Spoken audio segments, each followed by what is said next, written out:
Bienvenue dans Beth Amikdash, une maison de la lecture, de l'étude approfondie des Saintes Écritures et de la prière. Je suis encore content de vous retrouver. Nous allons étudier un texte de la Bible aujourd'hui.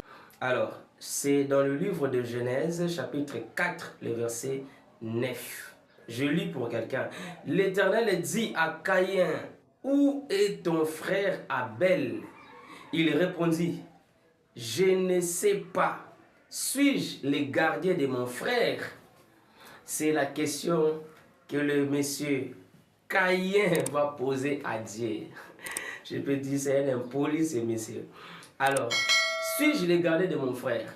Lorsque nous prenons le mot frère, comment est-ce qu'on écrit frère en hébreu? C'est seulement avec deux lettres. Il y a la lettre Aleph, suivie de la lettre Het. La lettre Aleph, c'est la première lettre de l'alphabet hébraïque. Et la lettre Het, c'est la 8e lettre de l'alphabet. Si nous prenons la signification de la lettre Aleph, la Aleph veut dire Dieu, la force, la puissance. Et la lettre Het veut dire clôture, protection.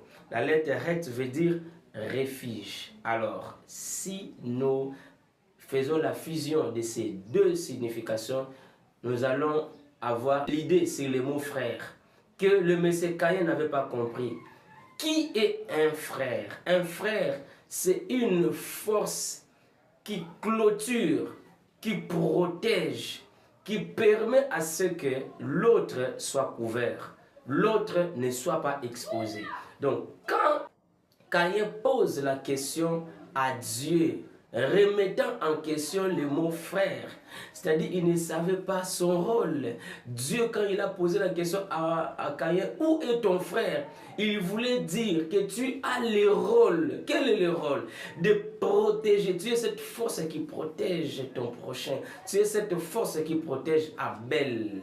Mais lui n'a pas compris. Il dit à Dieu, est-ce que je suis le gardien de mon frère? Donc, le mot frère veut dire le gardien.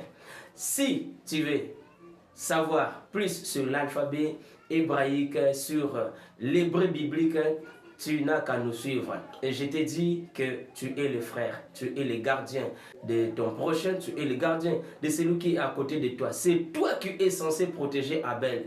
C'est toi qui es censé clôturer, être un refuge pour les autres. Mais ne sois pas un traître, ne sois pas un tueur de destinée. Et que Dieu vous bénisse.